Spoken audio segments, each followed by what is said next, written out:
C'est un autre domaine qui est important ici à Damary-lès-Lys. Il s'agit de l'évolution de votre ville. On va voir tout de suite ce qu'en pensent les habitants. C'est plutôt joli, ça a bien changé.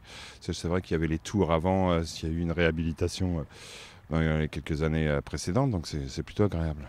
Quand on traverse la plaine du Lys, par exemple, on voit qu'il y a eu de belles améliorations, que maintenant, il y a des immeubles qui sont vraiment refaits. C'est magnifique, ce qu'ils ont fait là, c'est adorable. C'est mieux comparé à l'année dernière, on peut garer les voitures correctement, il y a plus de place, c'est plus propre en fait, c'est agréable.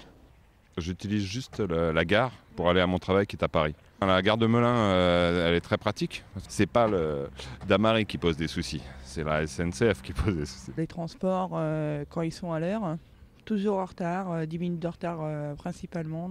J'utilise la A, la N ou la E.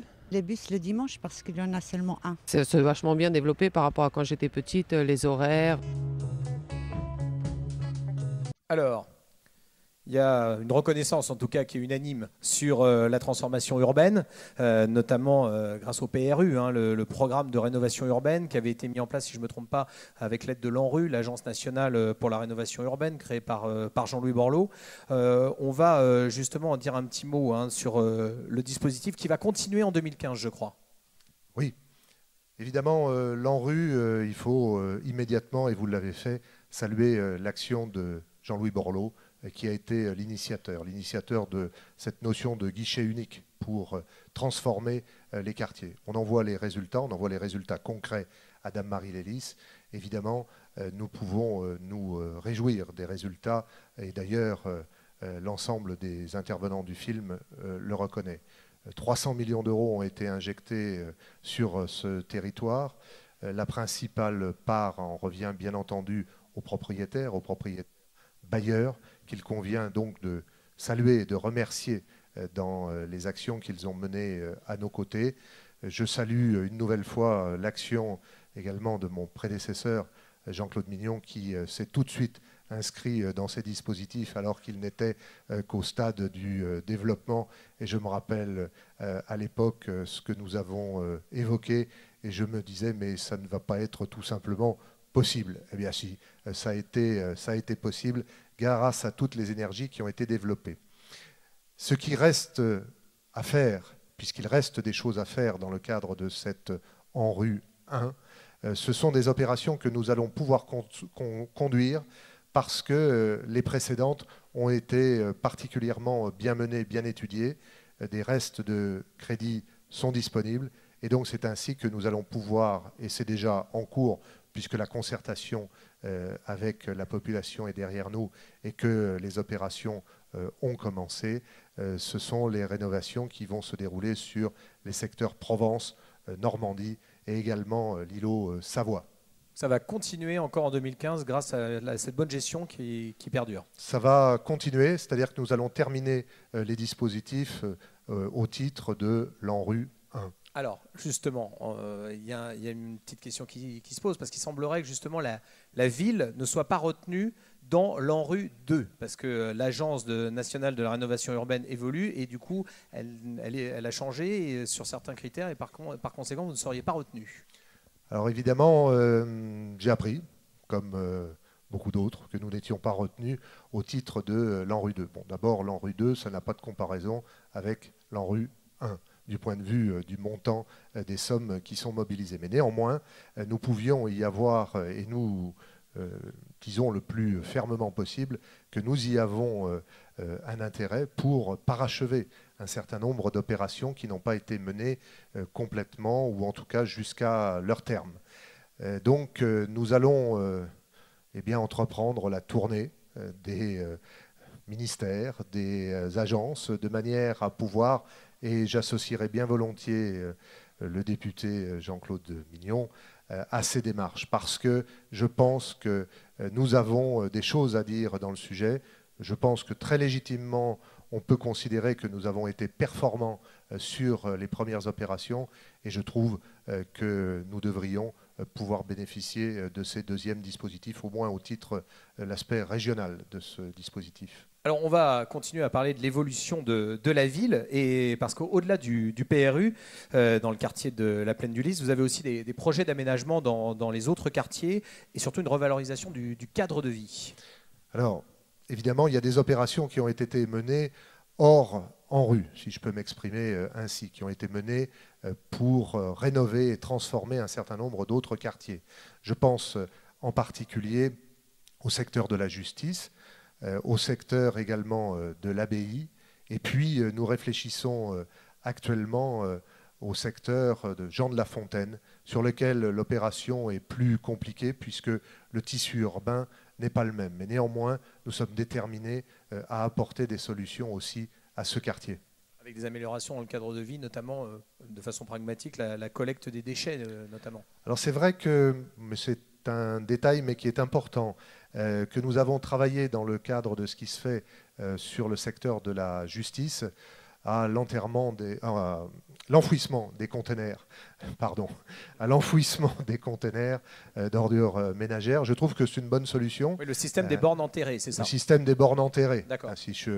Merci de préciser ce point. Nous avons travaillé sur ce point en collaboration avec le SMITOM, et je salue l'action de Franck Vernin, président du SMITOM, à ce sujet-là.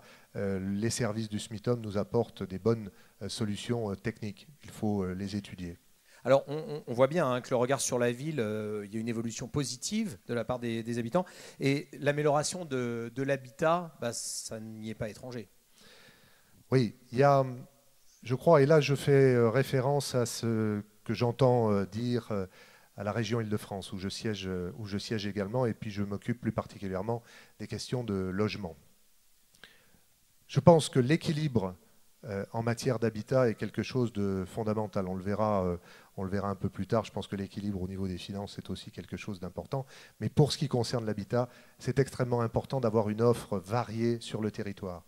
Et lorsque nous avons mené ces opérations de rénovation urbaine, nous avons souhaité les conduire en développant aussi d'autres types d'habitat. Donc de l'accession à la propriété, de l'accession sociale à la propriété, et puis également de la reconstruction et des constructions dans le domaine pavillonnaire. Parce qu'il faut que chacun y trouve son compte, il faut que chacun trouve le type, la typologie d'habitat qu'il souhaite, et qu'on puisse effectuer un réel parcours résidentiel à l'intérieur d'une ville, de manière à s'y trouver bien, mais à s'y trouver bien dans la durée. Et moi, ce que j'ai retenu la première partie du film, c'est la notion de durée. Beaucoup de gens sont là depuis longtemps et habitent Dame-Marie-les-Lys de longue date. Et je ne doute pas qu'ils ont, au fil des années, évolué dans leur habitat. Mais quand on habite justement ici à Dame-Marie-les-Lys, il y a aussi, les gens ne l'ont pas forcément évoqué précisément, mais il y a les charges qui sont importantes. Est-ce que ça, on peut faire quelque chose quand on est à la mairie? Oui, on peut aider et travailler avec l'ensemble des bailleurs. Ce que nous souhaitons faire, c'est travailler, bien évidemment, et ça a été ce qui a été fait pour bonne part dans le cadre de la rénovation urbaine, c'est la gestion thermique des bâtiments. Mais nous avons aussi à l'étude, et nous sommes en train d'étudier cette question-là de manière plus précise, la question de la géothermie, qui évidemment nous inscrit dans le développement durable, mais qui nous permet aussi de pouvoir offrir une solution pérenne en matière de coûts pour tous ceux qui sont concernés. Alors justement, vous devancez un petit peu ma question, parce qu'on parle de l'évolution de la ville. Aménager comme vous le faites, c'est répondre aux attentes, notamment certaines qui sont exprimées, mais c'est aussi avoir une vision pour l'avenir de la ville. Est-ce qu'on a déjà une idée un petit peu de Dame-Marie-les-Lys dans les années à venir, non pas simplement en 2015? On ne peut pas mener une opération d'envergure telle que celle qui a été menée sur la Plaine du Lys sans l'inscrire dans la totalité du territoire communal. Donc le secteur de la Plaine du Lys a été ouvert et dirigé vers d'autres secteurs de la ville. L'idée, c'est de relier tous les secteurs entre eux. Et le secteur auquel je pense plus particulièrement est celui du Clos Saint-Louis, vers lequel nous avons tourné un certain nombre des accès de cette Plaine du Lys. Alors évidemment, tout est compliqué à ce niveau-là. Il s'agit de 130 hectares en bord de Seine. C'est un site extrêmement privilégié du point de vue de sa localisation. Et tous ceux qui sont venus et qui ont des compétences en matière d'urbanisme l'ont tous unanimement reconnu.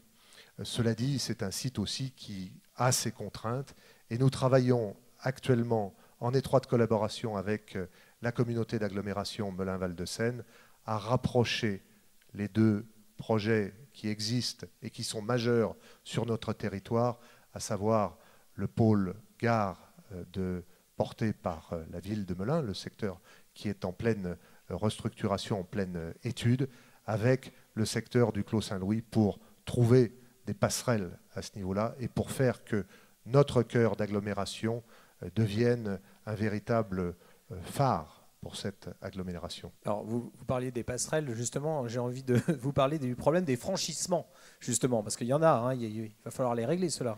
Oui, tout ça c'est très compliqué. Je ne vais pas prétendre ici, ce soir, régler cette question-là. Mais il n'en reste pas moins vrai que si l'on veut mener des projets d'envergure au sein de l'agglomération, nous devrons bien évidemment envisager la question des franchissements. Les franchissements, ce n'est pas toujours les franchissements de Seine d'ailleurs, qui peuvent générer des difficultés. Il y a aussi les franchissements de voies ferrées. Il va falloir relier tous ces points-là et nous tâcherons de le faire le plus intelligemment possible et au regard également des exigences de la vie moderne et des moyens de transport les plus modernes. On a des idées à ce niveau-là. Ouais, justement, les transports. On a vu que, bon, là, à ce niveau-là, il y a des réactions plutôt mitigées, hein. Il y en a qui sont très contents, qui trouvent qu'il y a des évolutions positives. Puis il y en a d'autres qui trouvent quand même que, au niveau des transports, il y a quand même encore beaucoup de choses à faire. Alors justement, sur ce sujet, là, je m'adresse plutôt à la personne en charge de cette question à la CAMVES. Comment on peut répondre à ces attentes, justement, des Damariens et des Damariennes sur les transports? Tout d'abord, je souhaite, en préalable, saluer mon ami Bernard Fabre, maire de Boissette, qui s'occupe largement, au moins aussi largement que moi, de ces questions à la communauté d'agglomération Melun-Val de Seine. Je l'ai croisé tout à l'heure, je pense qu'il est installé quelque part dans la salle. Ce que je peux vous dire, c'est que pour ce qui concerne les transports, un certain nombre d'avancées sont déjà d'actualité. Tout d'abord, le réseau a été revu, voilà maintenant environ 2 ans, de manière à augmenter le cadencement, de manière à privilégier la fluidité du trafic des bus et donc augmenter l'offre, augmenter le débit. Je crois que les Damariens y sont sensibles et je vois d'ailleurs, et on peut le mesurer au travers des enquêtes, on voit que la fréquentation du réseau Mélibus a augmenté au fil du temps, et en particulier sur les lignes qui desservent Dame-Marie-Lélis. Et puis, cette année, c'est aussi le projet de développement de l'offre en soirée et le week-end. J'ai entendu que c'était un souhait d'au moins une personne qui participait à ce micro-trottoir. Eh bien, ça se met en place et nous finirons d'organiser ces nouvelles modalités au cours de cette année. Et la sécurité dans les transports, parce que ça aussi, hein, les gens y sont sensibles. Sécurité dans les transports, c'est la sécurité de tous, c'est la sécurité partout. Elle évidemment se décline en particulier au niveau des transports. Il y a en ce moment où il y a eu récemment des incidents. Nous travaillons sur ces questions-là. Nous devons nous voir prochainement avec les autorités qui sont en charge. Et puis la sécurité, c'est aussi la sécurité des accès des bus, la sécurité autour des gares routières. Cette année a été réaménagée la gare routière aux abords du collège Douaneau et du lycée Joliot-Curie. C'est évidemment un équipement important.